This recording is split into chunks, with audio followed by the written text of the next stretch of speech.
Let's get acquainted. I am a storyteller blogger. My name is Victoria. I am writing for your little fairy tales. I live in the city of Balta, Odessa region. She worked as a teacher and educator. Now I make delicious treats. I work as a pastry chef and I have my own blog, Fairy Tale of the House. Subscribe to the channel Fairy Tale at Home. You will not regret.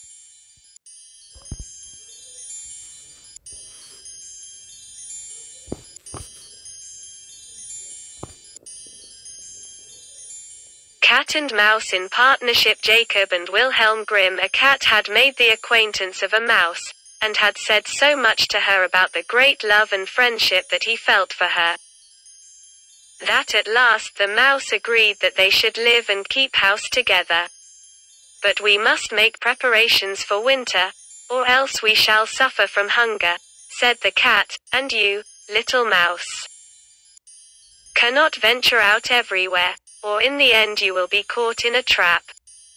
This good advice was followed, and they bought a pot of fat, but they did not know where to store it. Finally, after much consideration, the cat said, I know of no place where it will be better stored up than in the church. No one dares take anything away from there. We will put it beneath the altar, and not touch it until we need it. So the pot was stored safely away, but it was not long before the cat took a great longing for it, and said to the mouse, I wanted to tell you, little mouse, that my cousin has brought a little son into the world, and she has asked me to be his godfather. He is white with brown spots, and I am to hold him over the baptismal font. Let me go out today, and you look after the house by yourself. Yes, yes, answered the mouse. By all means go, and if you get anything good to eat, think of me. I would like to drink a drop of sweet red christening wine myself. All this, however, was untrue. The cat had no cousin, and had not been asked to be godfather. He went straight to the church, crept up to the pot of fat, began to lick at it, and licked off the top of the fat. Then he went for a stroll on the roofs of the town, looked out for opportunities, and then stretched out in the sun, licking his whiskers whenever he thought of the pot of fat. He did not return home until it was evening. Well, here you are again, said the mouse. You must have had a happy day. Everything went well, answered the cat. What name did they give the child? Asked the mouse. Top off, said the cat quite coolly. Top off, cried the mouse. That is a very odd and uncommon name. Is it a usual one in your family? What does that matter? Said the cat. It is no worse than Crumb Thief, as your godchildren are called. Before long the cat was seized by another fit of longing. He said to the mouse, You must do me a favor, and once more manage the house alone for a day. I have been asked again to be godfather, and since the child has a white ring around its neck, I cannot refuse.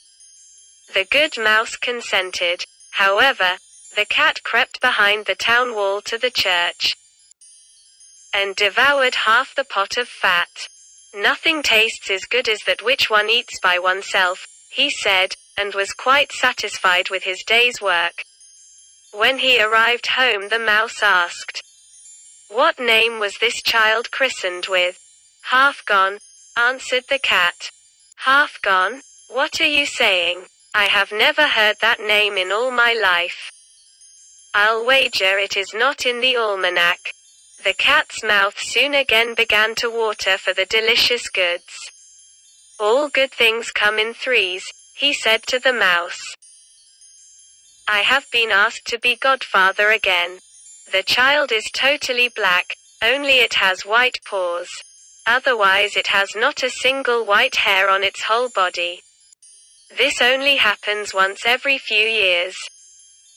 You will let me go, won't you? Top off. Half gone, answered the mouse. They are such odd names, that they make me stop and think.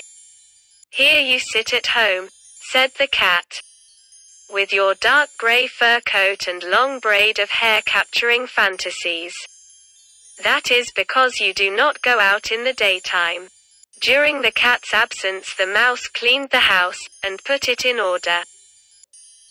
But the greedy cat devoured all the rest of the fat. One has peace only after everything is eaten up, he said to himself. Well filled and fat, he did not return home until nighttime. The mouse immediately asked what name had been given to the third child. You will not like it either, said the cat. His name is All Gone.